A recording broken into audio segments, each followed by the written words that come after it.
program. Well, Dan, we got a super powerhouse of a show here on the guest panel today. Let everyone know who we're going to be talking to here in the next couple hours. Yeah, we do have a great show today. We got two people that come, really out of the surf world. Aaron Lieber just dropped a cool, red movie that we're going to hear about on a guy named Noah Beshin. And then we got big wave superhero, pioneer fun guy, Ian Walsh out of Maui, who's going to be calling in. He's going to be a lot of fun to talk to. And then we got one of the legends, one of the most experienced and wisest guys in the sport of motocross, Dave Osterman, who is a team manager for the Tutu Motorsports team, soon to be dismantled Tutu Motorsports team. So we're going to get to ask him all about what it's like to be, part of a team like Chad Reed's, and what it's like watching this sport that he's been so integrally part of over the past, 3 decades evolve into where it is now and where he thinks it's going. But yeah, and how he got into that. When I met Dave, I was 12 years old. I think he was 18. He was a factory Yamaha mechanic for Mike Bell, and always vocal, always willing to speak his mind, and had a great run with not just Chad, but with some other teams and stuff. So I'm really looking forward to the history of Dave Osterman, not just Me too. not just the demise of Tutu Motorsports.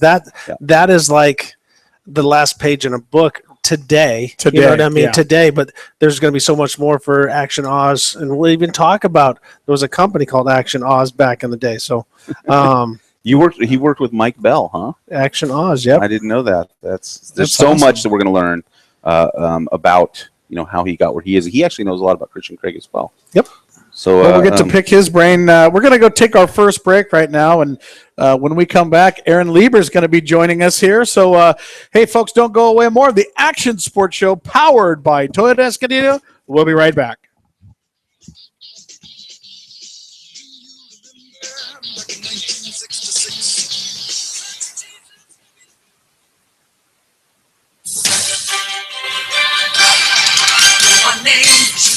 The best place you can go, Toyota of Escondido.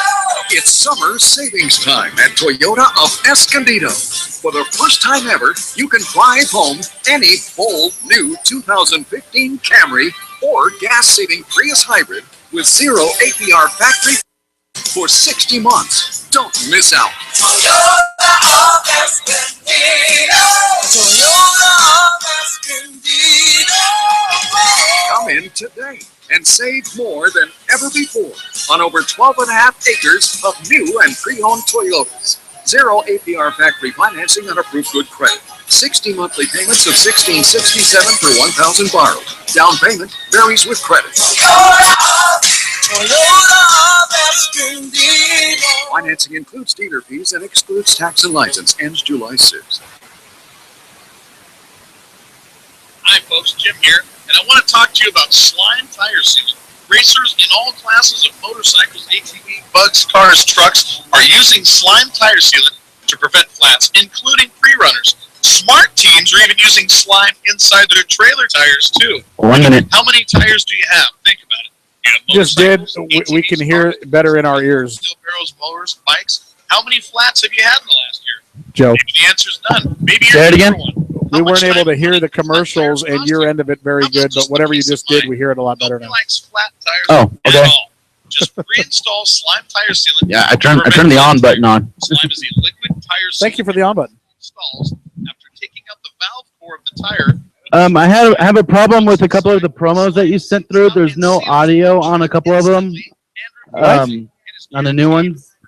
I'll send you an email on which one. Non-combustible, water soluble, and does No not audio. They're MP4s. Can you not play MP4s? go for slime. No, I can play them. There's no audio on it. If it isn't green, it isn't slime. Put trust in your tires. Slime. It's basically like a half second of like static. You're on, guys. All right, stand by. Ready in 3, 2, 1, go. All right, folks, welcome back to the Action Sports Show, powered by Toyota Escondido Action Sports, live from the showroom. If you're just joining, this is the Action Sports Show. Jim Holtis, Dan McGranahan, Ricky Johnson, and Amanda Woods. And we're about to welcome our first guest. Amanda, if you'd like to introduce our first guest here. I get to do Exciting, the honors? please. Oh, my gosh. Okay, this is a dear friend of mine, so I'm so excited to have you on the show. Aaron Lieber, he's a surf movie maker. He is actually currently in a contest right now with the Red Camera. His video just came out. You can check it out online on surfermagazine.com. He's also produced a couple movies one from Nike about 6 female surfers. One called The Pursuit, which I believe was your first film, right, Aaron? Yeah, that's right. Yep. And one recently came out. I'm drawing a blank right now. Lakey Peterson. Lakey 0 to Peterson, 100. 0 to Oh, 100, Lakey is awesome. which was like on Netflix, a big deal. Was on #1 on iTunes for a long Yeah, time. that's So right. talented guy. Welcome to the show, Aaron. Thanks for having me, guys. Our Excited to be pleasure. here. Did I do good? Yes, you did awesome. Okay, thanks. You did. Okay, So, thanks. so Aaron, let's talk about the Red Camera. Obviously, I had a big, long background with Oakley and working with Jim Gennard. And have you had a chance to work with him much? So, to give people a little bit of background, Jim Gennard was the creator of Oakley. He had the Oakley dog. Started with grips, then went to goggles, then the sunglasses, and then to everything else. And then sold the company to the House public. Then sold it to Luxottica. Exotica. Yeah, and now is focusing on camera technology, the Red Camera. So how has that affected your filming, and give us a little background on that? Yeah, so for me, the Red Camera has definitely changed the game. I worked with, like DSLRs, GoPros, and I did actually Lakey's film, which is an hour-long story. Came out great. But visually, the experience and the process of making it is very simple. So when I got my hands on a Red, I was like, whoa, I can actually make something the way I really envision making it.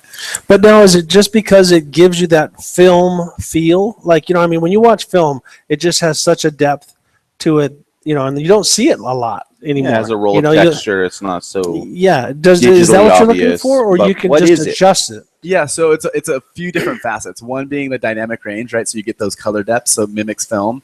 The other is like the big technical terms. There's like the 2K to the 4K to the 6K now. So the resolution and the variable frame rates. So you get that nice slow motion, or if you want normal motion, obviously you can do that as well. And then the thing that I really like about it, even though I'm a cinematographer, I can pull stills and sell them. Right. So I'm able to kind of double dip and make a film, but also subsidize some income with selling frame grabs. So that's just never been done before. So now with you, to give us a little bit of your background, were you a little kid like taking pictures and stuff like that? Or obviously you surf and you're a very active guy, but how did you go from, let's say, surfing to taking pictures of surfing? Because some people just gravitate to being behind the camera. Yeah, that's exactly what happened to me as a kid. I loved skating. I did not like getting hurt. So I found myself behind my camera filming my friends doing the crazy stuff. He's turning a little pink, everybody, right now. But I really appreciate the honesty, because that's part of it. You're a huge part of it, but you're not taking the big digger. Yeah, exactly. Like I just found I didn't want to break my arm anymore. So I turned to the camera, and I really enjoyed, certain aspects of skating or surfing and different things. And I also realized at a young age, like, I just don't have that X factor to be that athlete. Well, but you say that though. But when you film big surf and stuff, you are in the water filming big surf, and it's like a guy filming a guy climbing Mount Everest. You still have to climb Mount Everest, So how? And you don't have Hold a camera. and hold a camera and all this different stuff. So how did you just became more and more comfortable in big surf, and how to get the hell out of the way? Yeah, exactly. It's a different skill set. I get good at dodging the danger instead of being a part of the danger. Correct. So, yeah, you still have to be athletic, and you still have to, get out there and do it. But it's at the same time, it's just I'm not putting it on the line as hard as the athletes are. That's for sure. But now you're in the impact zone, though, right? Well, he's getting up close to it. Yeah, you're very close to it, and you're in the impact zone. And you were talking earlier about a young surfer that got cleaned out by a 20-foot wave. And I know with all the filming that you've done, you've had to have been in that situation and thought, I really don't want to be here right now. Yeah, no, absolutely. I definitely wear a helmet and do my best not to get cleaned up. But occasionally it does happen, and you just have to relax and So give us the lowdown real quick. What's the heaviest you found yourself in? So you shoot from the water, I'm assuming. Yeah. It's you. You've got a heavy camera. It's in a case, especially if you're shooting a red in a case. Yeah. Yeah. Oh, yeah. You got some maybe a backpack. I don't know if you run a little bag or if you're just flippers in the camera or what. Flippers in the camera. For my setup, I have like actually an external battery pack, so my camera's a little bit lighter. It's probably like 8 to 10 pounds. But, so you're strapped to the camera though. Yeah. Okay. So now I'm locked in. It's like I got a battery belt clip and I'm like locked in. So I was shooting pipe for this last video I made. And pipe is that's a hard one because I know there's a channel, but it's not like that accessible to you. No, pipe is definitely the scariest wave to shoot. Not only just because of the wave, but the amount of people in the water. The whole thing. The whole thing. The proximity to where everything happens in such a small area. Well, how close the ground is. Yeah. I mean, Yeah. Oh yeah. let's be The realistic. caves. Yeah. Yeah, exactly. Spending time in the caves. You're duck diving a wave, and it's 3 feet of water, and there's big coral heads sticking out. Yeah. So it's not fun. But I was trying to come in, and I kind of took the wrong angle, and ended up in a rip current down the way. And the only way to get in was to take a wave on the head. That was it. I had to do it, or let the lifeguards come rescue me. But I wasn't going to let that happen. So, so I just took it on the head. But I mistimed where I was positioned. But instead of just getting hit on the head and pushed in, which would have been not fun, I got sucked up and over on probably like a 6-foot wave, and then pinned to the reef on my back. It's funny. You think 6 foot like no big deal, but No. Hawaiian 6 foot is so heavy, and Hawaiian pipe 6 foot is like. So now, you don't think to carry any kind of like one of those little flotation things you could pop or like that? I just think if you need one of those, you probably shouldn't be out there. You see the latest one Good that answer. Love it. was Well, on if I got a 10-pound weight taped to your hand, because you can't lose the camera, so Can't lose you're the better off camera. to dislocate your shoulder and I got then you insurance on the camera. I could survive without it. I went when I was I want to say 19. I went to Hawaii for the first time. The bad surfer dude growing up in my town. I was like, I'm gonna go to Hawaii. I'm gonna dominate this pipe place. These guys are so. I'm like, forget about it. I'm switch stance, leash in the mouth. I'm gonna show these guys exactly. I'm gonna make such a point. And I got there, and it was like literally breaking on third reef when I got there. This ugly swell that wasn't even proper, and it scared me so bad that I just sat on the beach and was humbled. And I will tell that went to the story deli at Haleiwa all the time for the rest of my life because of it. I was humbled like you cannot believe. And Smart move. I will never question people that put pipe on a mantle ever again. Oh no, it's crazy. I'm buddies with Jerry Lopez and talking to him about the different stuff, and he's got like a spiritual relationship with that place. Like I had one of his posters where it looks like the Polynesian guy with the big lips and stuff like that. It's a crazy. I would never surf there. I've surfed pretty big at Makaha and stuff like that, but I would never put myself, because my process is not. I'm not good enough. I could get towed in there, which you can't, but I could get towed in and surf. I think I could surf the wave. I think, but to paddle and get up in that transition, I would never make it. I would never. By the time I got to my feet, I'd just be taken in the back of the head and going to the bottom. How often do you see someone like this guy? Like, Oh, you'd be surprised how many people who shouldn't be out there. yeah. Yeah. What are they thinking? Do they have literally no fear? Like, Yeah, it's definitely no fear. Something I think happened there? people watch videos and they watch people fall and like, oh, they survived. I can too. So Yeah. they go out. It's pretty dangerous how many people who are out there that shouldn't be. Crazy. dude. Well, let's talk about your latest project. So you're in a contest, like I said earlier, from Red. Tell us about this 6-minute film. I would call it an experience, actually, watching it. Awesome. Encounter. Yeah. Yeah, every time if someone calls an experience, I think that means you did a good job. But Yeah. it's called Red Redirect, and there's 11 filmmakers all making surf films. Red, the camera company, hosted one last year for the skate industry. This year's surf. And so we all got to make something special and unique for what we feel like is cool and relevant for right now. And we're all competing to win a $50,000 camera setup. And mine just released last Thursday with Noah Beshan, and we went to Hawaii, Tahiti, and Mexico, and did a lot of cool different stuff that I hadn't done before. I sat on the back of a jet ski, and we tracked right next to the barrel with Noah coming at me, which I don't think I've seen red footage like that done before. So that was kind of gives you like a drone feel, but Right.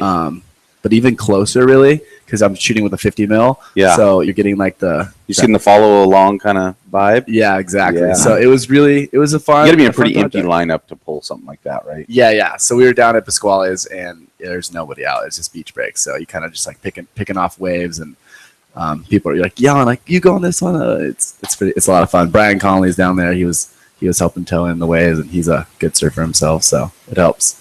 So when you when you take a test in school, you know if you did good or not. How do you feel you're going to do against Yeah, this? good question. How do you think you did? Well, Tell us so the truth. Tell us the truth. You're not being arrogant. If you're tell us the confident, truth. if you're good, you're not being. for my own just career, it's the best thing I've made. So I would say A+.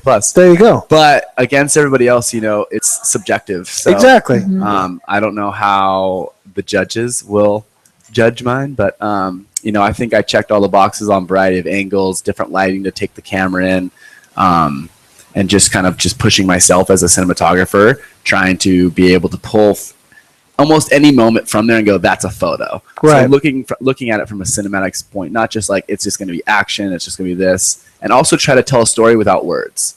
So I think if you watch it, you'll see there's this journey of this kid. It's called The Wild, and it's definitely, I think, like Amanda said, an experience. That's cool. For sure. Now this And we just can watch launched, it right? now. Yeah. We can watch it now on surfermagazine.com. Surfermag.com. Surfermag.com Yep. or on Red's YouTube channel. It's youtube.com/shotonred. You can watch it in 4K. That's Very awesome. cool. The issues I've had shooting with Red in the past is the heating and having to cool them all the time. How does that work in the water? They stay pretty The natural. water's cool. I assume. Um, You're in these super hot places also. yeah, I don't have an issue with it. Okay. But so I have mine in a water housing, so you would think No It actually- air, it might heat up, right? it absolutely actually makes it way worse having it being in there because you just get that cycled air. Right. But I haven't had an issue. The fans do a good job. I think they've done software firmware updates, and the issues that they used to have, they don't have, or at least I don't have that You problem. haven't been experiencing anything like great. No, I haven't. That's awesome. The only thing that could potentially happen is if it gets really hot, your sensor might get a little noisy. Mhm. But I just keep my fans running nice and strong the whole time, and camera stays cool. Yeah, what'd you do for music? So I licensed 2 songs from a website called extrememusic.com. It's just like a general library, and then I had this kid Nash come in and do sound design for me.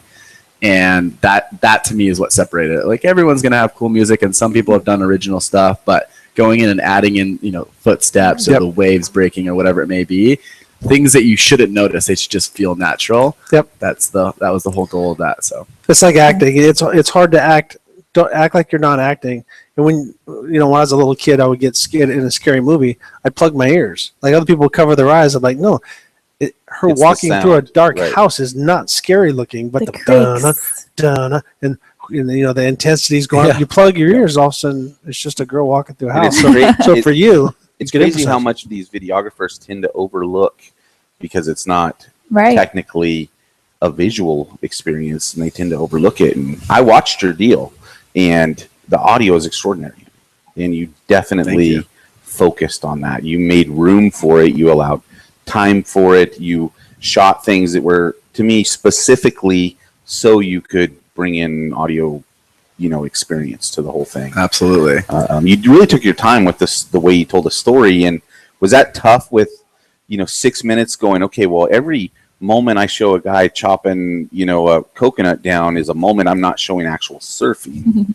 How do you come up with that True. balance for your storyline? segue between action. Yeah, so back to the whole idea of an experience is I think, surfing is about obviously catching waves, but there's this whole journey and people love to be out in nature and check it out. So, but some people can't necessarily afford to go to all these places or do it. So how can I share that experience with them? And how can I share Noah's experience going to all these places and what it might be for him being a kind of a teenager to be in the midst of, a jungle or forest or whatever it may be. So you just go out and some days the lighting, you're like, okay, the lighting's gonna be perfect right now. We got to go. We're like hustling to get this shot. And the next day, the lighting's terrible and we don't do anything. So it's kind of like you just get the shots you can get as you go, and then you put everything on the timeline and kind of just start cutting away and going, what's going to work, what's not going to work. So you didn't really lay it out exactly how you wanted ahead of time. No. Okay, rough The estimate. layout is in my brain, not necessarily on a piece of paper. A rough estimate. How much did you shoot to make a 6-minute movie? Oh, Great question. Like gigabytes, yeah, terabytes? yeah. 60 Or years. How many time. minutes Hours? worth of- Hours. How many Hours of hours? shooting? Yeah, we'll just say if I watched all your footage from beginning to end. Oh, okay. Probably 40 hours? No. I'm a little more specific than that. It's probably somewhere between 4 and 6 hours. That's Oh, all you really? shot. Yeah. Wow. He's that good. There's 6 hours He is on that the good, editing you guys. floor and 6 I would have minutes. lost that. I would have lost No. it. He Well, shot 6 hours and 15 minutes. You have to think surfing happens in short segments. You know, a guy catches a wave. If he catches a wave for 10 seconds, that's a long wave. Unless you're in Scorpio Bay. Unless you're surfing. But if you count his flights and checking into the hotel and walking to Yeah, the the amount beach of and the hours checking, was yeah, 10 the weeks. rental car, Sure. 10 weeks. 10 weeks. Okay, 10 there you weeks go. for 6 minutes. Yeah, 10 Yeah. weeks for 6 minutes. I That's just awesome. find this fascinating, and we got a ton more questions for you. We got to take just a little break here, and we'll be right back with Aaron and then dig down a whole lot deeper. The Action Sports Show, powered by Toyota Escondido Action Sports. Folks, hang on. We'll be right back with a whole lot more. Don't go away.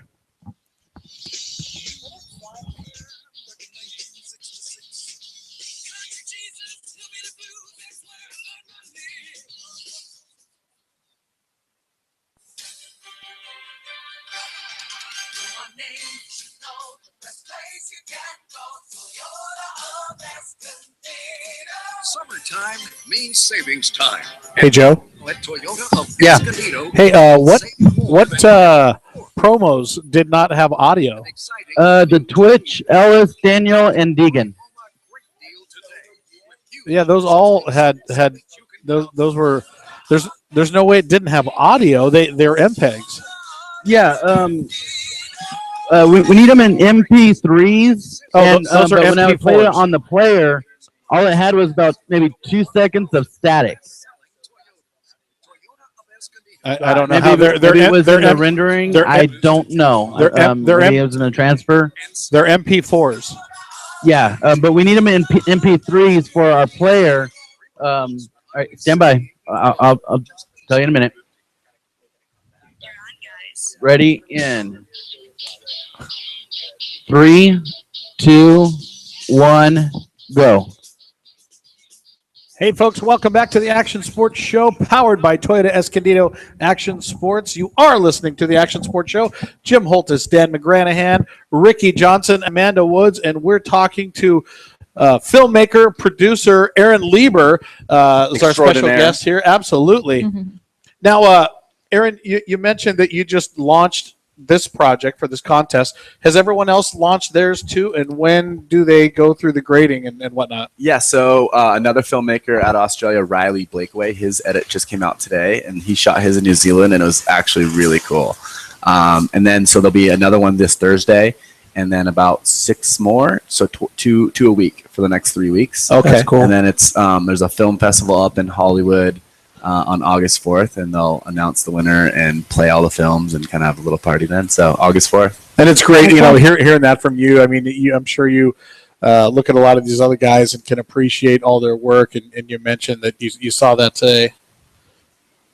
Yeah. Riley Blakeway's was awesome, and it's hard. What's it because about? Like, what's the lowdown on his? Surfing. He worked with 3 different really talented surfers: Dion Agius, Nate Tyler, and I forget the other kid's name right now. But anyways, it's in New Zealand. He went on a helicopter ride and got these beautiful scenics. I've actually been on the same helicopter ride that he went on, and shot some of the same locations. And you're a fan of these people, but at the same time, you just like want to be a critic. Right?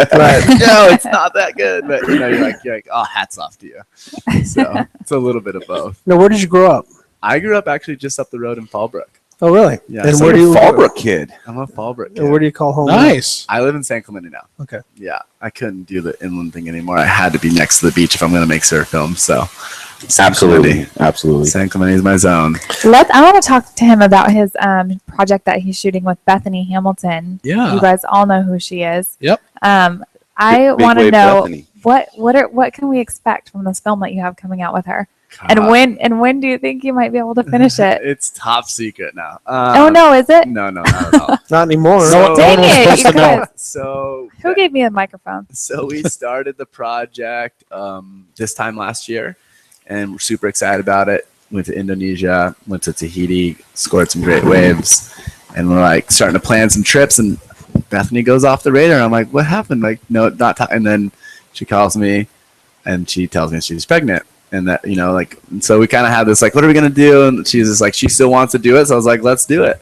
So the project now will not only be her telling, because what I feel like is, and she I think would agree is, people know her as the soul surfer. She survived a shark attack, but to me, she's so much more than that. She's an amazing woman, amazing athlete, and to be honest, probably one of the best female surfers, or she is one of the best female surfers on the planet, and people don't really know that. So that's what we're going to be getting after. She wants to surf 20-foot chopu, and we're going to go do Jaws, and actually Ian Walsh's brother DK is going to help tow her into some big ones at Jaws. And then, Wow. And when the waves get like double, Crazy. triple, Yeah. she is one of the ladies that like all the other girls are like, I'm just going to go do my nails and do like a bikini shoot. And she's like, She's grabbing her board. I'll be out. with them at the Cloud bikini break. shoot. Let's go. It's scary Wow. how like she's no fear, but not only no fear, but like technically super savvy in a barrel. Like she knows how to read the wave. Yeah. She knows how to ride the barrel. It's really, really impressive. And so I'm super excited to share that aspect of her life with the world. So she was pregnant and surfing all over and basically gave birth in the barrel. I know. guess you could say that. She surfed pipeline pregnant. I went out and Like super pregnant. yeah, she was 3.5 months pregnant at that point. Okay. And then we filmed just her shortboarding, probably 6.5, 7 months pregnant, and she was ripping. Like it was I love it. blowing That my is mind. so cool. That is And awesome. So we could see those shots in the film when it comes out. Yeah, so I mean, you can probably sneak preview some Yeah. of those shots on her Instagram if you want Uh-huh. to follow her. But so the film will tell that kind of story, and then she just has She only has little a couple followers. couple, So, yeah. I mean, 1 point something, right? But she just had her little baby boy, and she texted me the other day. She's like, I'm getting back in the water, start surfing. I'm like what? Like, let me look at my calendar. How are you doing this already?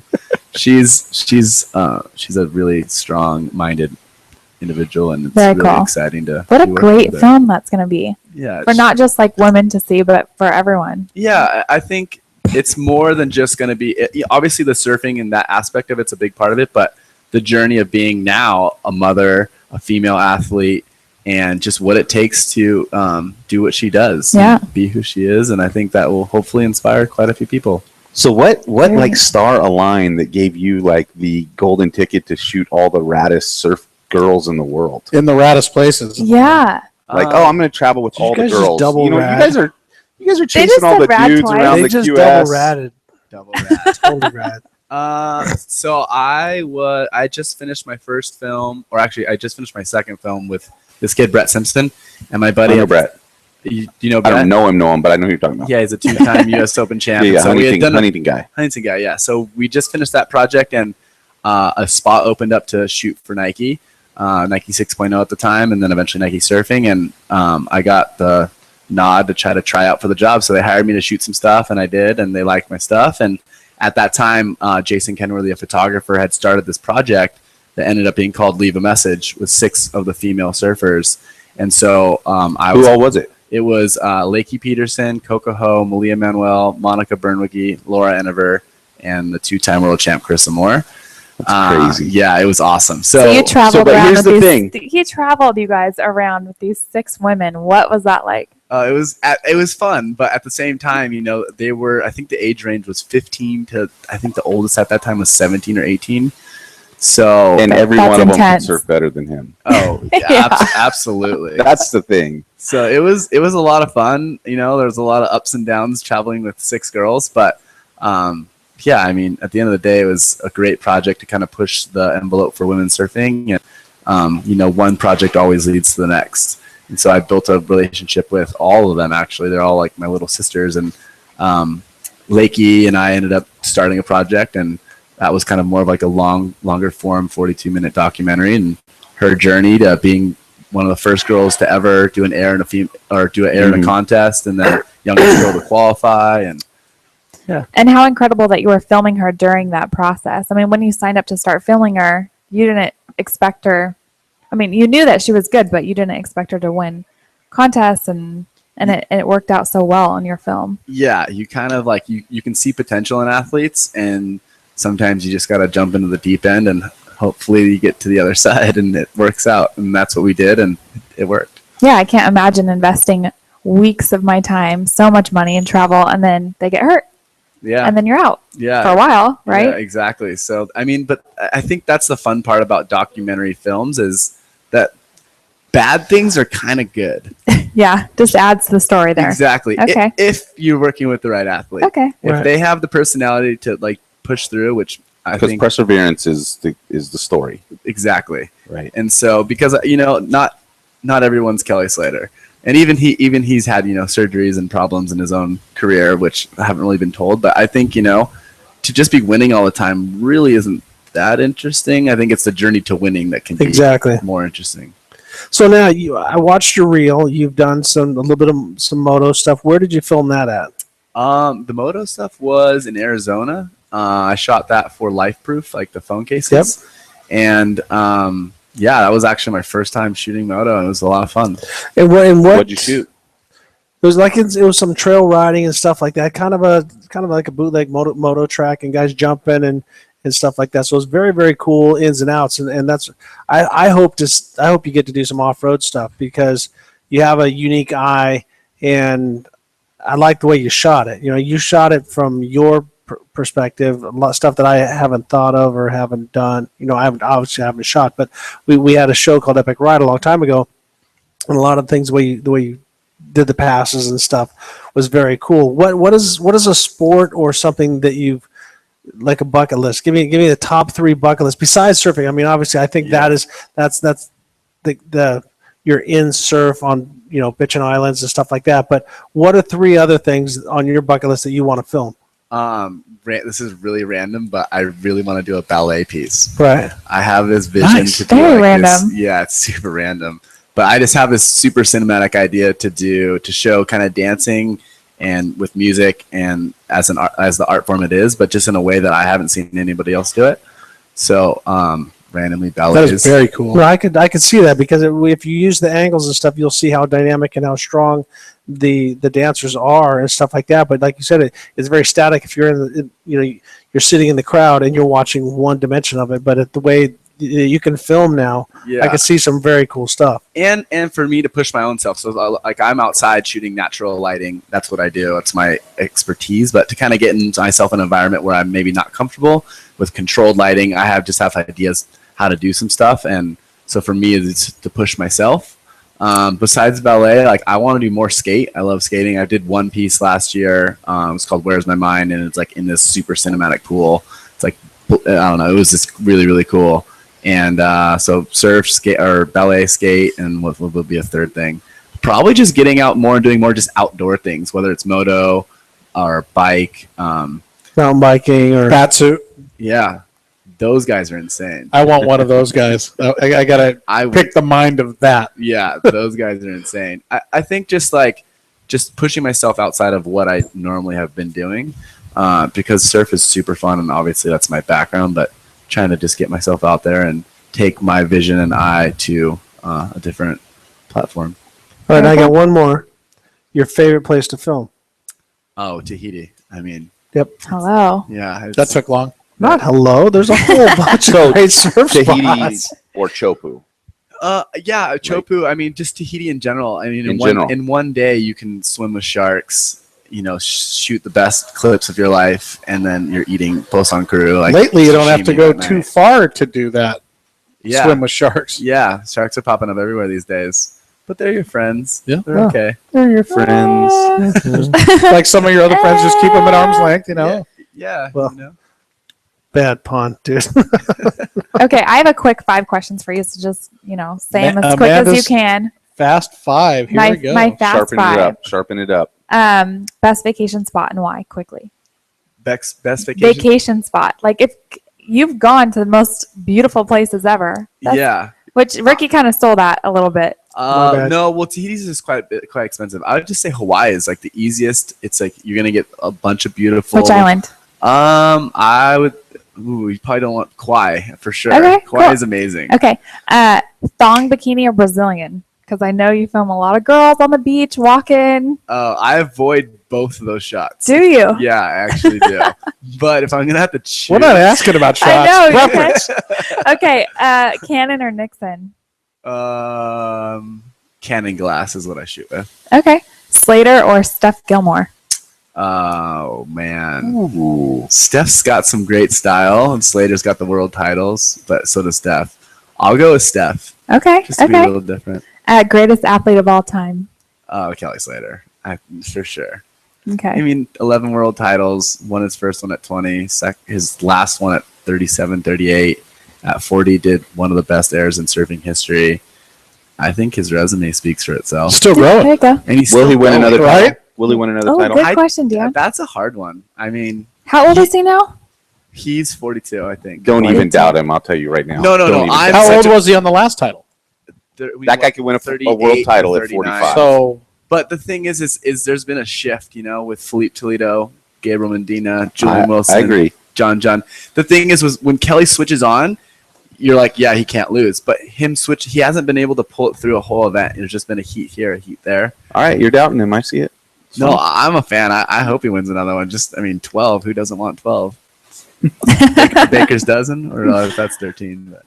Just makes it that much harder for someone to catch up. Yeah, I don't think anybody Will it ever be done? No. No. I mean, I also think the sport of surfing has changed, where all these kids have coaches now, and there's kind of real money compared to what it was 10, 15 years ago. And so with that, there's Competition's so harder. many hungry kids. And Slater really ushered in that whole Absolutely. Yeah. change as well.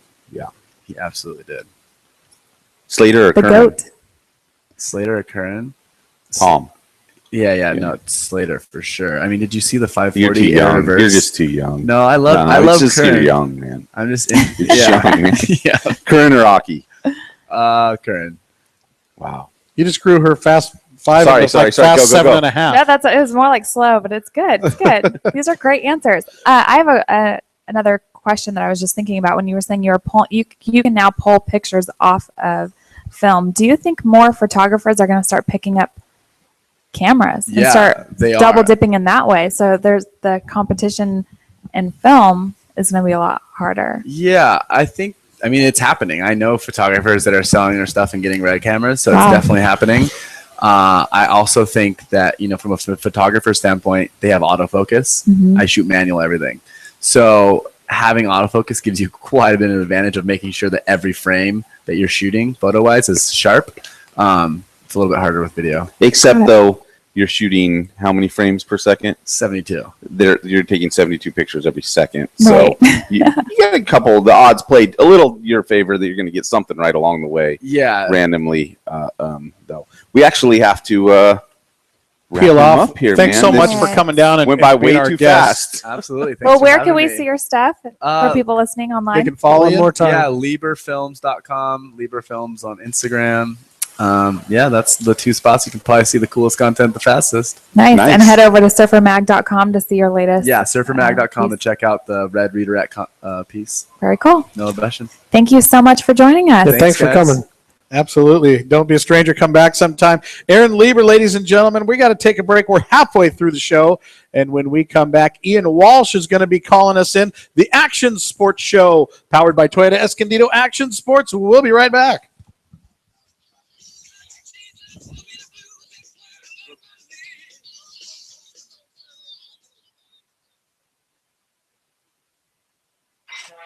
You're on board KCAA's Inland Talk Express. KCAA, Loma Linda, 1050 AM, the station that leaves no listener behind. The Osgood File. This is Charles Osgood on CBS Radio. When you think about endangered species, it's like a butterfly. Joe. We should. So Professor David James on Washington State. Hey, Joe. Yeah. Hey, did you turn down the commercial? I can't hear the commercials over here again. Nope, they're up. He's looked at the trend. Yeah. We have Ian Walsh on hold. On Hall? Okay. Yeah, I can't talk right now. Okay.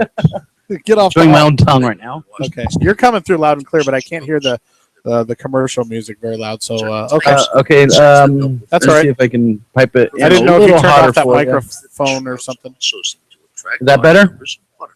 That's a little better, yeah. Okay. Thank you, sir. You're welcome. Many butterflies, both in terms of species and numbers of actual butterflies. Butterflies usually don't snack on pests that seek out the vineyards, but he says that they do know how to brighten their surroundings. Aesthetic appeal is probably underrated. I mean, it's quite important. I think people like to see butterflies. Making wine is a competitive business, of course. So a vineyard that can offer a butterfly showcase, along with the wine tasting and a cheese plate, might be onto something. Having butterflies around while you're drinking wine is obviously a good thing and adds to the appeal of the visit. He hopes more vineyards will try this idea. Good for the winemakers and good for the butterflies. Vineyards, I think, can play a big role. I'd say in something like, hey, this is Aaron Lieber with Lieber populations of Films, and you're butterflies listening to the Action Sport. so that in the future it's going to grow, and the more it grows, then the more help it will give to butterflies. I wonder if butterflies do wine reviews. The Osgood File. I'll see you online at Facebook, Twitter, and at theosgoodfile.com. This is Charles Osgood on the CBS Radio Network.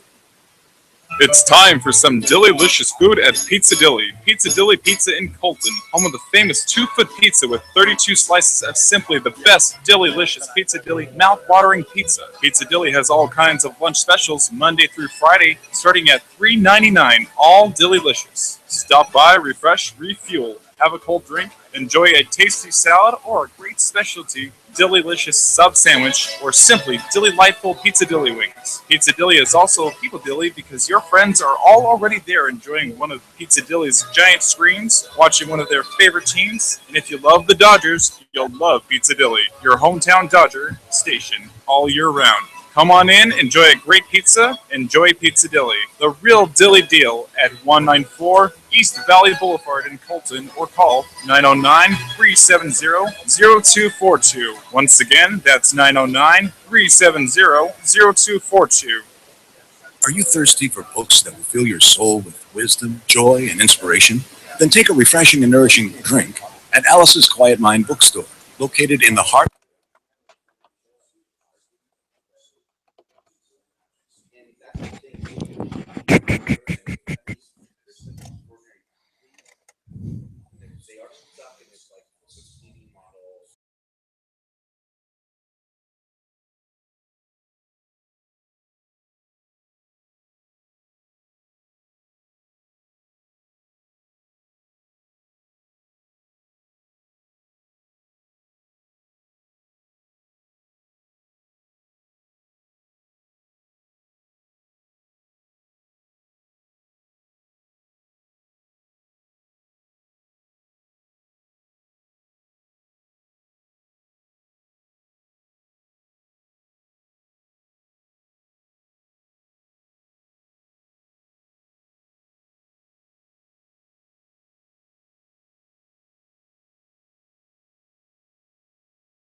midsummer look for the North Shore of Maui, but perfect for these little kids that are surfing. And I was just on my way down here to do a little bit of freediving training, and I stopped to hop on the phone with you guys. Oh, we appreciate it. So are you that Grom that you see right there? Was that you a few years ago? Did you grow up on Maui? Are you a born and bred Maui kid? That's exactly right. My everyday life was what I'm watching these kids do right now. And I heard you guys speak just briefly about like how a lot of these kids from Maui end up where they are in the surfing world, and it is exactly what you said. You know, a lot of us are just a product of our environment. Growing up and being surrounded by these types of waves and having the variety of different waves that we have on this island has really molded everyone from here into pretty talented surfers. Actually, been in my perspective, for quite a few seasons there, you really only heard about surfers coming out of Oahu, but then over the past 10 years, you've seen such an explosion of surfers from Maui and even Kauai and Kauai, and it's just have you noticed that? Am I misreading that, or is that does it not seem that way? No, I think you're spot on with the timing of when that happened. Like, there's always been very talented surfers from each of the outer islands, and Oahu, generally speaking, did carry most of the impact throughout the surfing world because that was the mecca for almost the entire surf industry, as well as Hawaii specifically. So any talented guys from the outer islands would usually have to go to Oahu to really get their name out, because you can surf as good as you want at your local break or all over an island where there's not many people and not, you know, the surf industry at large. And when you have to take that talent to Oahu where it is recognized and you have the ability to compete against the best in the world at some of the best waves in the world. And I think just over the last few years, with I don't know what's really sparked it, but it just kind of the floodgates opened. You know what I think it is? I think it's kind of like really compounded to more and more kids, you know, getting out there and showing their talents to the entire world from their home. it's a couple things. I think Andy Irons actually probably ushered a lot of that in, because he absolutely. I mean, he definitely popped the gasket open for a lot of Hawaiian surfers just to lay the foundation of what can be done. You know, you can train all you want at these beautiful locations that we grow up in, and you can transfer that onto the world stage and be very, very, very successful. Well, I mean, he came out and made such a statement as a surfer himself that it really made everybody stand up and go, "Hey, we're not taking these surfers from these other islands serious enough." And then they started to pay attention. And I think as soon as they were paying attention, you know, either the surfing elevated because people were paying attention, or it was elevated all along and they just happened to notice at that time. I couldn't tell you 100% there, but you know, it seems like that's sort of how it happened, and I'm glad that it did. It also is, you know, it's a modern generation. That, you know, you don't have to be from the hot spot. All you got to do is have a camera these days, right? That's it. Yeah, these kids have, you know, carved out quite a niche in out of each aspect of surfing, whether it's progression with aerials, competitively within big waves, and some of them have the ability to do all of it. And it's been really fun to see the growth from all these kids and see them create their own unique opportunities within our industry and kind of transcend just what the endemic surf industry is, and be able to cater to people that haven't even surfed before, and they still have an understanding of who these kids are and what they do. You touched on it right there. The industry has actually evolved a little bit to embrace it as well along the way. So yeah, it's all just sort of the natural progression of how surfing has you know, expanded, and you know, now like you said, you know, it's not always just the contest guy, it's not always the big wave guy, it's not always the aerialists, it's the people that are bringing the love and the passion for what they're doing, and they're getting an audience because of it. And speaking of progression, Ian, you've been really pushing the progression of stand-up paddle movement. How has that come about? In the what? Stand-up paddle boards. Stand-up paddle movement. Sorry. Can you hear me okay? I don't do any stand-up paddleboarding. I mean, okay. Is there a difference between stand-up paddle movement? Stand-up paddling is generally when you use a paddle on a surfboard and then you're never in a prone position. So that's kind of what you see. Some guys surf like that. They do a lot of. I know what that is. You know who gave me that question for you, Ian? Somebody's about to get thrown You under know the who bus. gave me that question for you is your awesome manager, Travis Clark. Did he? Was he pulling my leg, or did he just want to make sets you both up. of us uncomfortable on air? I'm definitely not uncomfortable. So. I know. Hey, we do hear that you're working on a big movie project with Red Bull. Can you elaborate on what that's about? Yeah, so we're trying to keep quite a bit of it under the wraps, but the general concept of it is doing a high-level movie with Red Bull Media House, and we've been filming for about 7 months now, and we probably have 11 months left. And the launch will be in the summer of 2016. So it's just based around kind of where the current state of surfing big wave is and where I think it's going to go. And there's, a lot more to the movie. I don't want to get too much out yet. Hey, Ian, it's Ricky Johnson. I'm actually your teammate at Red Bull. I drive the off-road trucks for them and Frozen Rush and stuff like that. And I know what Red Bull's done for me. A lot of people just think it's an energy drink sponsor and stuff like that. But how much have you done at the Human Performance Center with Andy Walsh and Pierre and stuff like that? What have they done to help you with your surfing? Well, those gentlemen that you just mentioned there, Andy and Pierre, have kind of reshaped the way that I view anything that happens in the water and anything that I use my body for. I've been doing every injury I've had over the last 5 years consistently with them to recover from and come back stronger, and all the training that I've had the ability to do with them has really changed the way that I feel in the ocean, and I have a way better understanding of what my body is going to be put through and where it's going to go. And I actually took a problem I had to Andy about 5 or 6 years ago and told him that something I'd never really shared with anyone else in my entire life, that I couldn't really hold my breath that long, and no matter what I did, I just couldn't really do it. And my answer to dealing with really big days is I just hold it as long as I have to, no matter what. I just will, fight or flight. I just deal with it. And when I brought that to him, and I told him I read a little in-flight magazine about a guy that does freedive training out of a company called Performance Freediving.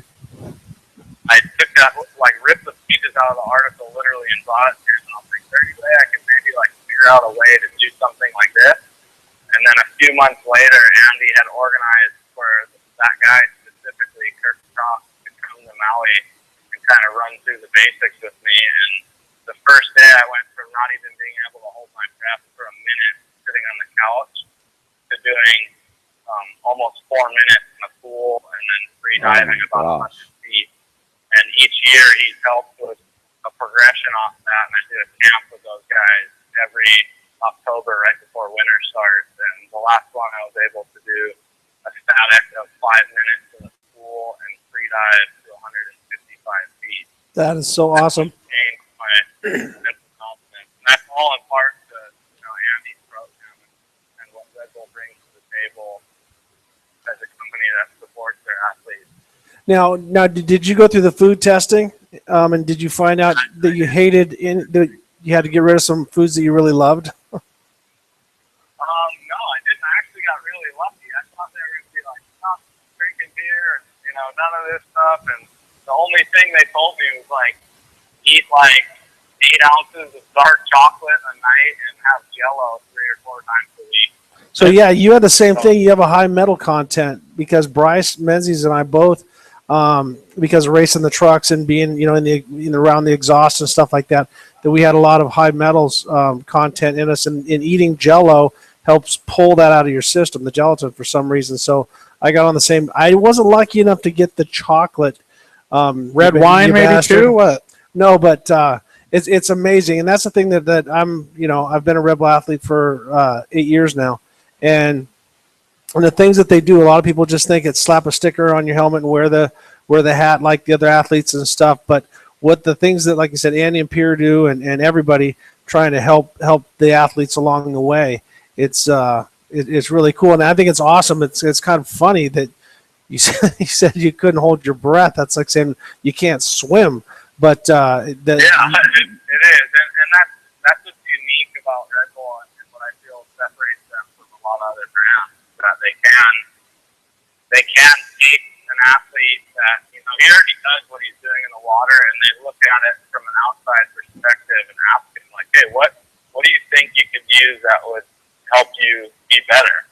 Yeah. And it can be any different thing. You can share with them anything you want in complete confidence, and they'll help you get there if you really want to do it. So I think they're pretty special people in that department. Yeah, we haven't had the chance to meet yet, but I was around like Kaya and a lot of different the guys, the Formula One Grand Prix a couple years back and stuff. But look forward to meeting you at some Red Bull event. And if you ever do you ever do surfer cross? I used to, and then it just started getting a little crazy. That's the way Well, what I do, I teach riding that's my profession. So I'm sending out an invitation. I have pads, I have gear, I have bikes, I have everything. Anytime you come to California and you want to ride a little safer and have a little bit more fun, I'm extending the invitation. Nice. That's a good invitation.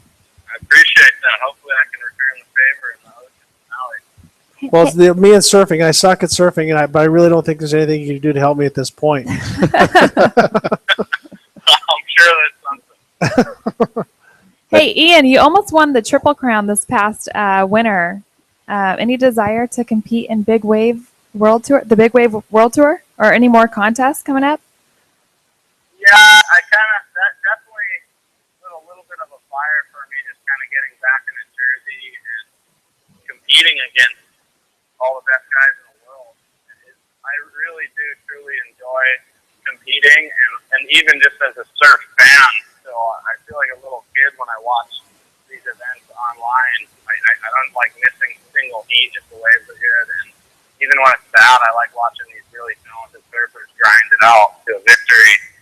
And it definitely had me thinking a little bit, but it made me take a step back and realize the bigger picture stuff that I want to work on for myself, and that's just pushing myself in really big surf and tracking down these rare and unique days wherever they may be on the planet, and committing to like a 9 or 10 month tour schedule competing, it would really basically block out all those big swells, and I wouldn't have the ability to be dropping everything on a dime to go chase them if I was chasing points at the same time. So I had to kind of make a conscious decision of what I wanted to do, and I think I'll still compete here and there, but I'm not going to put everything into that basket towards trying to qualify and get on the WCT or do the entire Big Wave World Tour.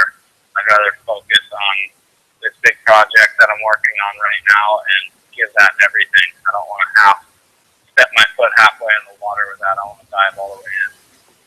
Alrighty, I got one final question for you. You growing up in Maui and stuff like that, who did you look up to the most as a Hawaiian surfer, and then the rest of the world? I got three very short list there. Andy Irons, obviously, we spoke about that earlier. What he did for a lot of kids' visualization of what is achievable from a small town on an outer island is incredible. And then Shane Dorian, he has basically laid the groundwork for a lot of things that I aspire to be, just in the water and outside, with his family and how he is as a father and how his time is spent now as he's getting a little bit older. It's pretty inspiring to see, and the level that he brings to every single session we have in the water is, without contest from anyone. And then lastly is a surfer here on Maui that helped mold me as a little kid named Matt Kinachita, and he shaped all my surfboards when I was really young and helped coach me and helped point me in the right direction. And he was this massive influence on me in kicking my scared, nervous butt into the water when the waves were really big and helping build that comfort and understanding of what the waves are doing on massive waves from a very early age. Very cool. Very cool list. Very cool. Hey, running out of time here, Ian, but nobody can sneak by here without taking Amanda's Fast Five. So she's going to hit you with 5 little short yes or no type of questions before we let you get out of here. And are you ready? I'm ready. Are you ready, Ian? So you don't have to explain them. Just give me your answers. Mavericks or Toto Santos? Maverick. Kelly Slater or Andy Irons? Andy Irons. CrossFit or yoga? Pilates. Okay. Road bike or mountain bike? Ooh, that's a tough one.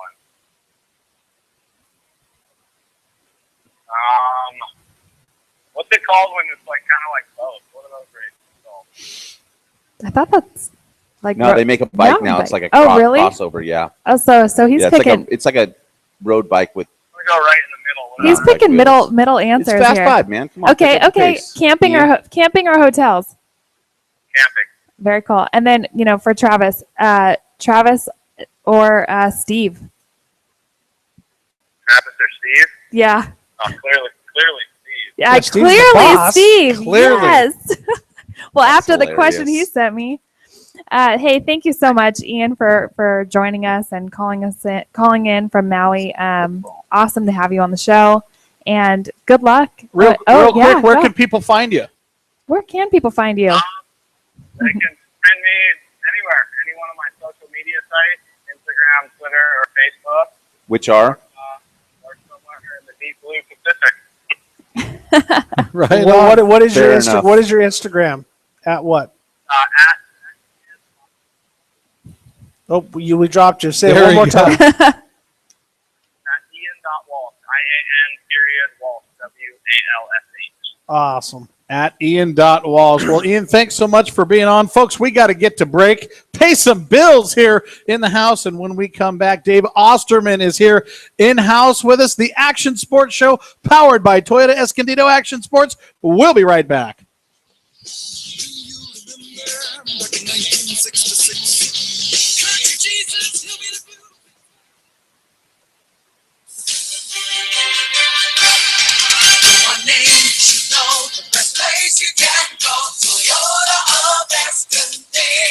It's official.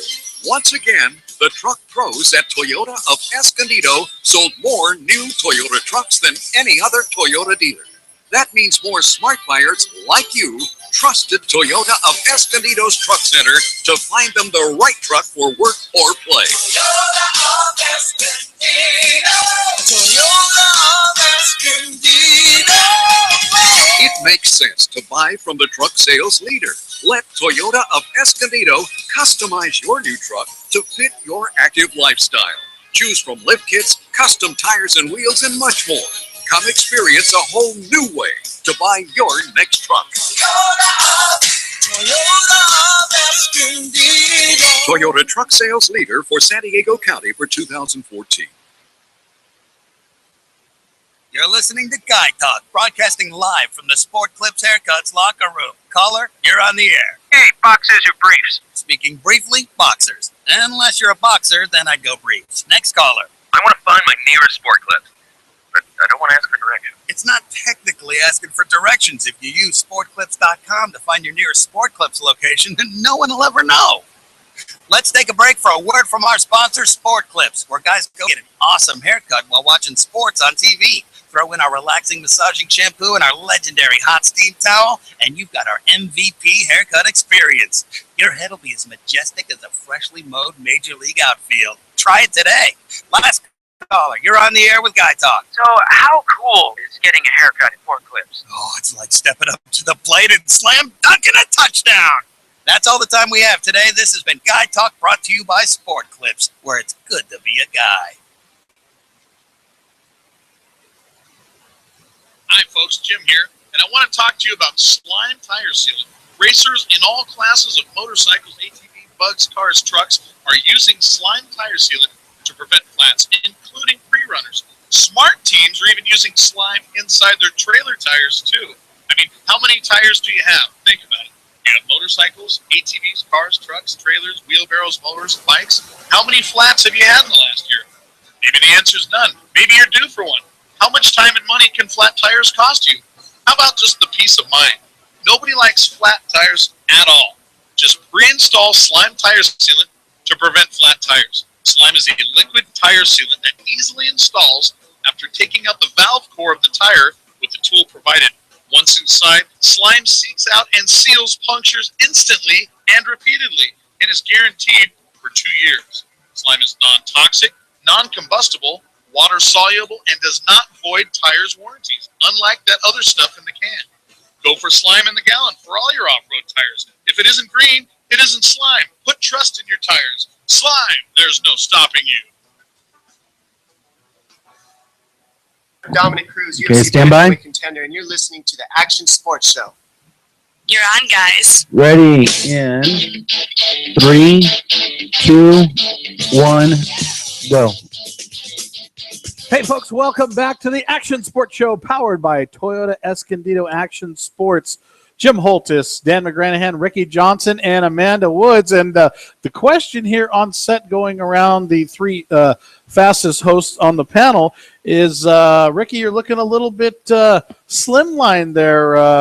Is all your body hair been waxed and removed? It Not looks like waxed. he has a recent shave I shear job. it down. Sheen? Shear it. Oh, I shear it down. I take it down low. Don't whole Use shaving the- bump thing. I don't have the time or whatever. But I Clippers. just don't like hair. No, I didn't know if that was normal or if you just had something with your stunt that you had to do it. No, In it the suit. just feels good. You know what? It looks great. It So- what? It's Wait a cooler. second, what? It does It feel feels good. good. It does feel good. Yeah.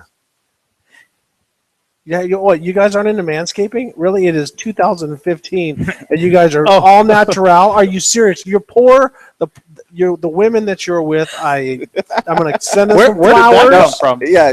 What planet did that come from? We The asked same for this. planet that you thought you were gonna bust my absolutely- balls. You walked us into this, Jim. This Yeah, is on Planet you, Bust buddy. Bust Rick's balls. That's where it came from. So be careful now. But really, you guys don't manscape at all. I will say, as the course, of course. female on the panel, What do you think? This 70s porn? So what do you I do? appreciate manscaping. So they what do you manscape the bikini line? Then you let the leg hair go. I have Ooh. never Notice I've I got never- some- we just got No, really serious. Yeah, here. I don't shave the And legs. Here's the deal. Here's the Everyone deal. just turned red. I know. I drive Good a job. Prius. You cannot drive a Prius and shave your legs. Yes, you can. You, Put a I think bicycle it's a rack on top. prerequisite. If you put a bicycle rack on top, yes, you can. You know, we have a great guest sitting here talking about the braids and the dreads and all that. Yeah, everybody's talking about the lack of hair. All right, I'm this guy stoked. Rick, bring our guest on. I am so stoked. I've known this guy since I was 12 years old. He was working for Mike Bell as a factory mechanic. Dave Osterman is in the house. We're going to get. He's got a long list of accomplishments, but obviously there's a little bit of controversy going on right now with the folding of I shouldn't say the folding or the redirection of 22 Motorsports right now, and Dave has been the manager of that for the past 5 years. So, Dave Osterman, welcome to the show. Howdy. Glad to be here. So, Oz, let's go. Let's take it back. You know, when I met you, you worked for Mike Bell. We were going for the Let Brock Buy Championship. We had all that controversy. Wow. You know, you brought the Let Brock Buy. Yes. Yes. Yeah, There I'm was in the- that picture. If you Exactly. notice my salt and pepper here.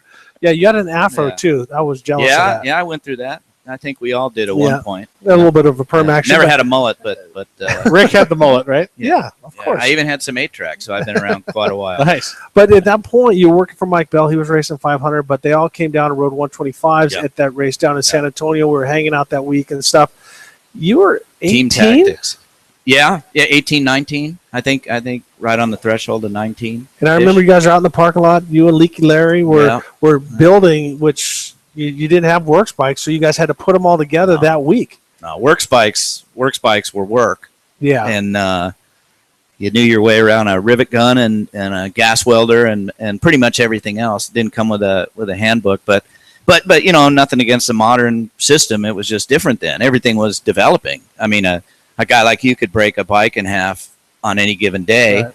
And now a chassis on a modern bike will pretty much be an endless life cycle, Right. really, for the normal guy. So how did you get in it? How did you end up a factory? When I met you, you were a factory mechanic at Yamaha. How did you end up there? Well, real quick, I was a racer like a lot of us were, and I was good at working on them. I think I was a decent racer, but I always stopped because my folks were mainly more scholastic and more into golf, tennis type stuff, and I was like the anti-child with all that.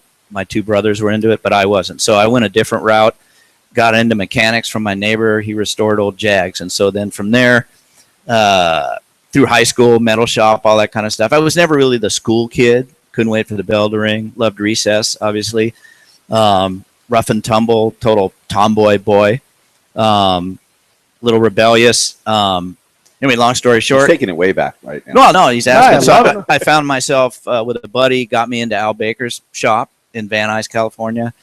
And it was a hotbed because it was Mike Burke that built off-road trucks and did cylinder boring. And there was the Bass Brothers Speedway Empire right across the street. Yep.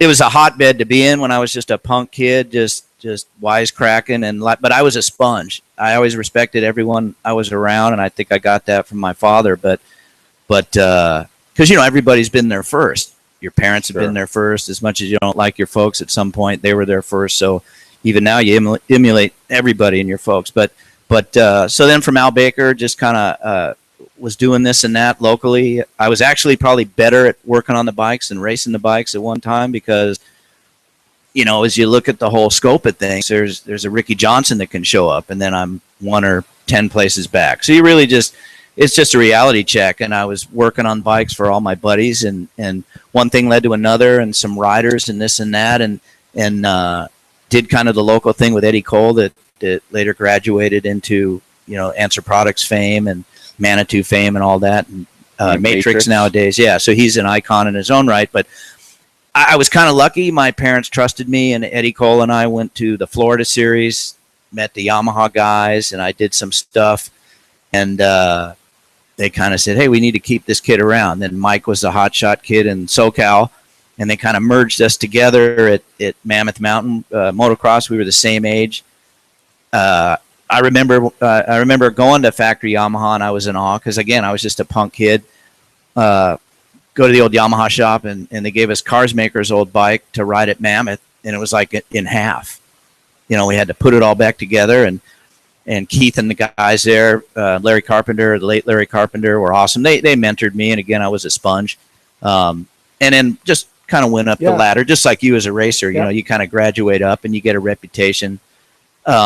I was pretty outspoken. I wasn't the company picnic guy. I liked my own friends and my own time. But that might have hurt me over the years, but hell, I'm still here. Yeah, you're still swinging. Probably outside of Roger D, I think I'm probably the second oldest guy out there, but I feel 30. Hang in there, buddy. You'll be the oldest guy eventually. No, I'll get there. No, but you know what? It's cool. I've worked with a lot of young guys.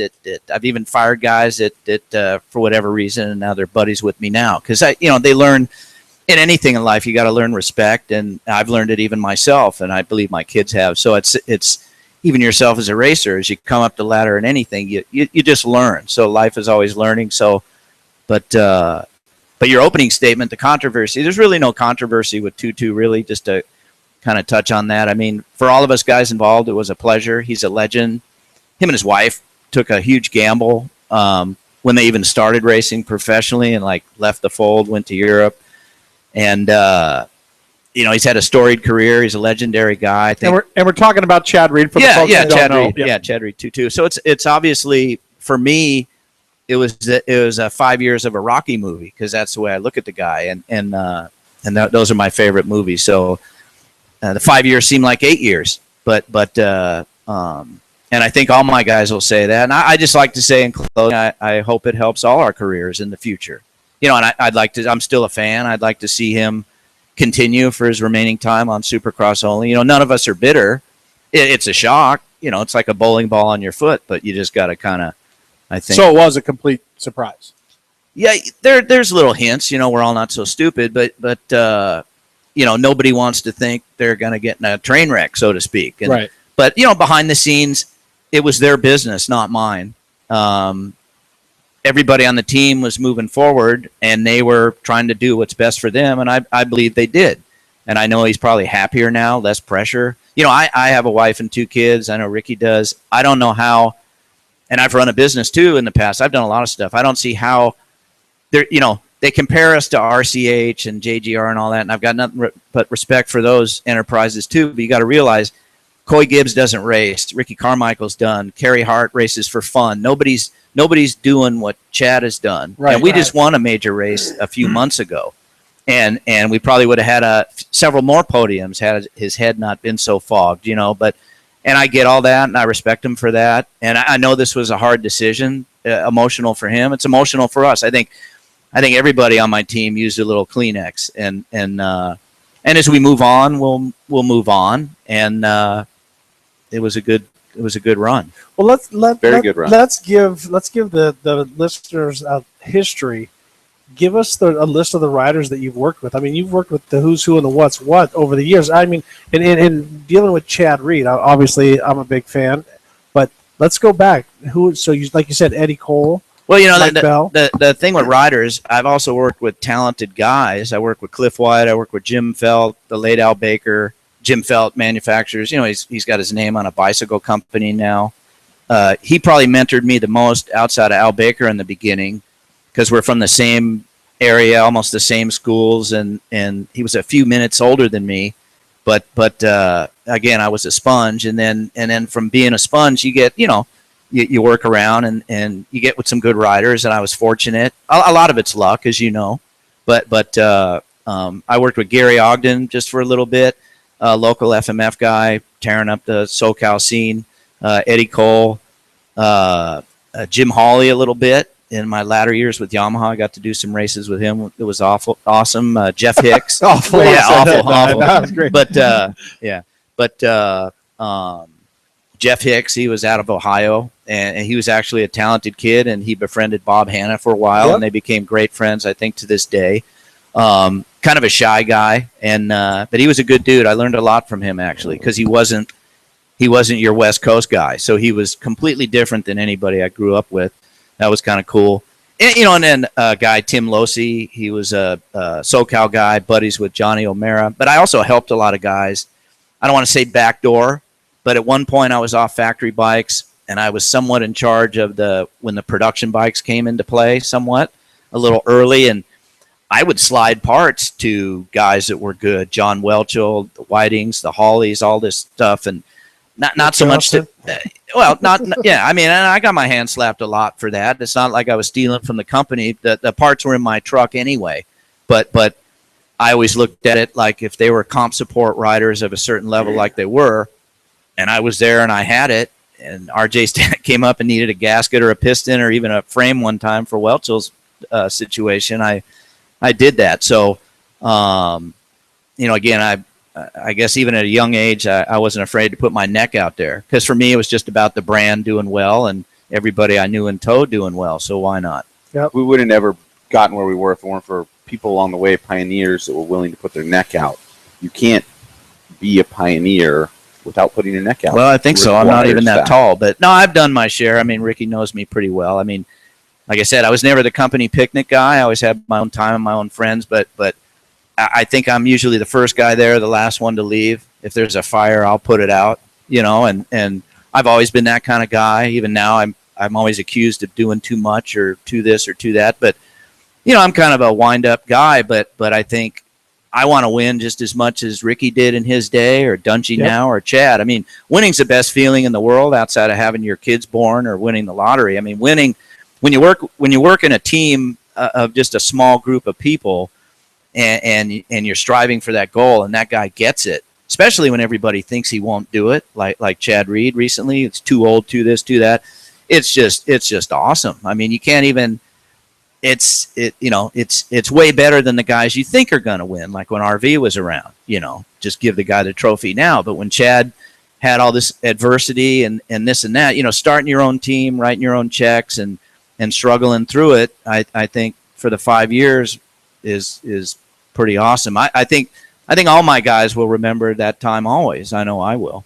I don't think the fans truly appreciate the process of being a racer that's a team owner, because all they see is, you're a racer and they only see your results. And Yeah, so well, I don't think they have the ability to really have full contact. I mean, the fans are gnarly. I think in Ricky's day, they're different than the fan now. I think the modern fan comes there, whether it's a rock concert, a boat race, or a motocross event, supercross, they expect something. They want something more than their ticket. They want gloves, goggles, and even little kids, the cutest little buttons you want to see, they're really aggressive. Some of them, the parents are So well, because a lot of times I'll run the autograph line with Chad. I'll do like the exhaust, so to speak, of it, and then we'll usually have 2 or 3 guys. And I think James and Chad, James Stewart and Chad, they still have some of the biggest lines outside of the young guys coming up, and it's insane. Sometimes I think I'm going to get swung at because either Joel, Chad's guy, he'll cut the line off that's working it with me, or I'll see somebody handing a hat in. If this family's been waiting there 2 or 3 hours, I may jump in there and I say, hey, that's not cool. You got a handful of shirts and all your buddies, but and I'll have to be that guy. But I've been that guy for 5 years, and sometimes it's a little unnerving. I just hope I don't think my kids were like that. But again, you got to have the lovers and the haters. It makes the world go round. So essentially, we're going to see Chad still. We're going to see him in Supercross, you believe? Yeah. And it'll be Chad without the stress of running his own team. Yeah. It'll be Chad the employee, though, not Chad the boss. Well, I think he can go back into that role because I think like a leopard doesn't change their spots. I think if you're a champion guy and he knows what to do, he knows what not to do. Not that his shoes won't come untied, but I think he could end up at Yamaha. I think, as everybody thinks, everybody still likes him there. He's respected there. I think if they can pull something together, I think he'd like to retire there. He's even said that, so I'm not saying anything, and I don't really. This is not breaking news. No, I don't know any more than anybody else is reading into it, and he's even told us that. But because he doesn't know, right? But I think he's got a couple seasons of some wins and maybe even a title. That guy, if he puts his head on right and with his training and stuff, he's pretty amazing. That you see this guy show up in the winter, and you're like, wow, we need a bigger spring, and then he shows up, just weeks later, and he's just cut, ripped guy because he'll do it more than the other guys, I think, because he does show up that way. He'll just be chiseled, and all of a sudden the spring rates are going down, but then as his speed comes, they go back up. It's just an amazing transition. I've seen it for years, and it's pretty wild. I like the analogy. Let's break it down for the radio people. Like a lot of team managers, they're judging a rider's speed based on their spring rates as they go up and down. They know, like, hey, if your spring rate's going down, you're not maybe going quite as fast, but if your spring rate's going up, you're probably blazing. Well, I mean, like RJ will tell you. Well, yeah, I mean, like Ricky will tell you that a lot of the suspension is adjusted due to their speed or their lack thereof, or even their body type. Mm-hmm. Chad likes to live good, likes to eat well, so he would show up, so to speak, with his winter coat on, and in a short amount of time, he would just be this chiseled guy, and outside of his speed and whatnot, it would change the bike dramatically. Well, and that's the thing. I think that's part of his secret to longevity is that he doesn't try to stay at 100% all the time. He lets himself go. I've admired that. I mean, I did it as well, just because you need a break. You don't to be that intense all the time. Watch everything. I like to eat. Obviously, you can tell that now. But what they're talking about when you start riding. Next thing you know, you always go to the first race.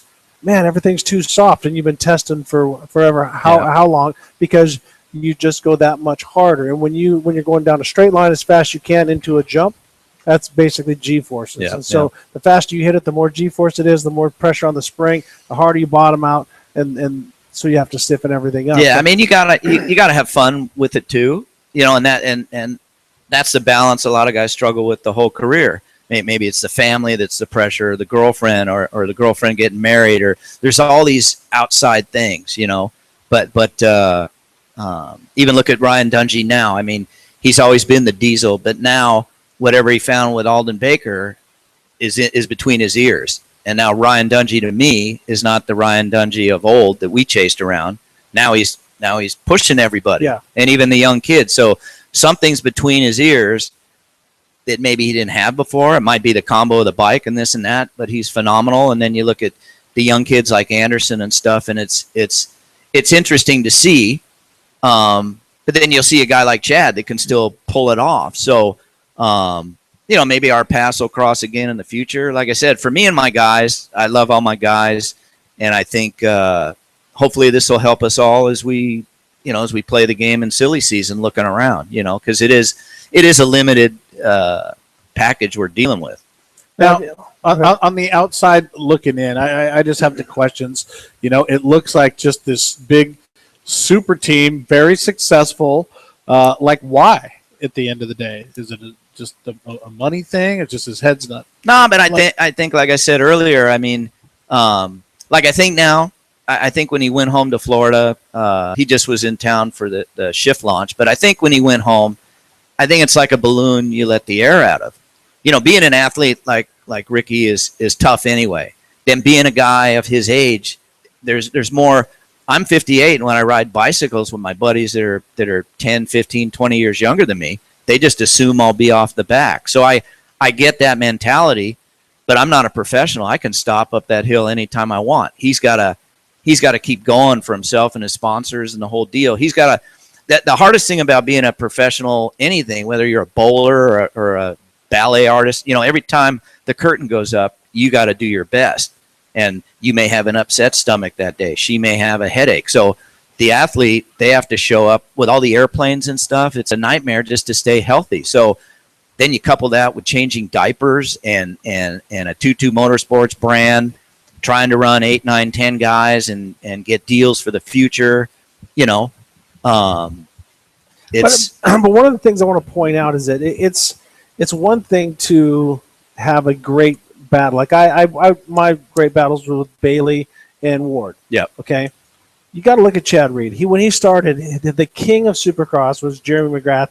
They got into a slugfest at the Paris Supercross off the bat. Yeah. So he had to basically, face the giant in doing that, and then Ricky Carmichael in his best years. Yeah. Then James Stewart, who I think, I don't know if we've seen the best of James Stewart's years, but James Stewart at phenomenal speed.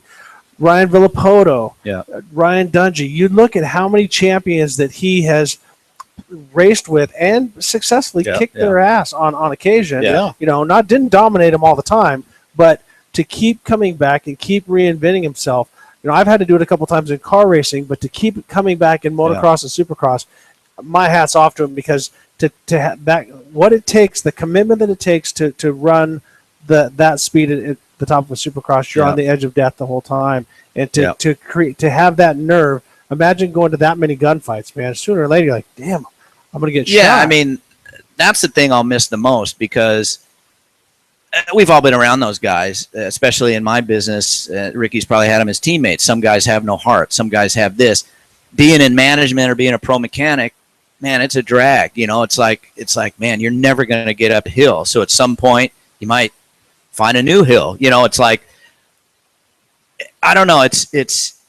I've been around, and again, for my age, it's like I've been around so many young guns and older guns. I've seen so many generations of racers that have come and gone, even to the new breed.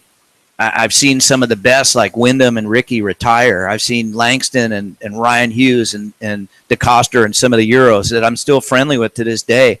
You see these young kids like Anderson and Kennard, and even the 250 kids coming up, Jesse Nelson. I mean, with his issue with his hand, I mean, it's phenomenal to see that, and they'll be legends. But the funny thing is, even like when Anderson would bump Chad, and it kind of upset me. But I kind of respect it too, because Anderson's trying to be that guy. Yeah, to be a champion, you have to dethrone a champion. Yeah, he'd like to have that RV. When I was around Ricky years ago, he was that guy. Or a Keith Bowen, or it's every generation has their boat rocker guys. Sure. Anderson is willing to be that guy. I wouldn't hold it again. I wouldn't be surprised if he actually becomes that guy. Right, but the interesting thing is, here's a guy that's still there doing it. And now, even though the team is closing down and we're settling things up, he wants to keep going for another 2 seasons, say Supercross. And I wouldn't count him out of a title. I wouldn't count him out of some wins. It'd be awesome to still be part of that. I mean, the dust hasn't cleared yet, so who knows? Maybe some of my guys will. Who knows? Maybe I'll get lucky and get a phone call. But at the end of the day, that's been an awesome ride, and I think that's what I see in all the lovers and haters. I've seen guys just your size just want to plant me, make a sprinkler out of me, and then a month later we'll be in the proximity of their town again, and that guy's wearing a hat and a shirt. Because he'll see what he's about. Most of the people that do all the commenting and the internet stuff, they don't know me. They don't know Chad. Sure. They don't know his wife. They don't know Ricky. It's all the social media nowadays is it's just gnarly. So, I mean, I've been loved and hated in the same day by my own kids. Imagine just being it on the internet. It's tenfold the speed of that. You're easy. I think Chad actually has done such an amazing job to the point where people thought he was like the great American hero. Like he has done such a good job. I don't know who does it. I don't know who speaks with less of an accent, him or Kenny Roxon.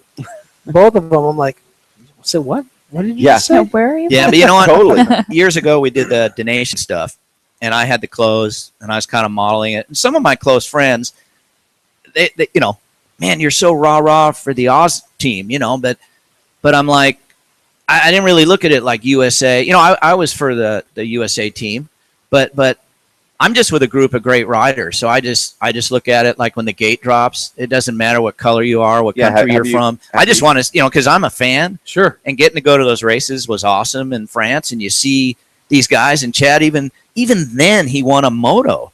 Have you checked the passport of the manager of the U.S. team? You know what I mean? Yeah. Yeah. No, so it's not a U.S. passport.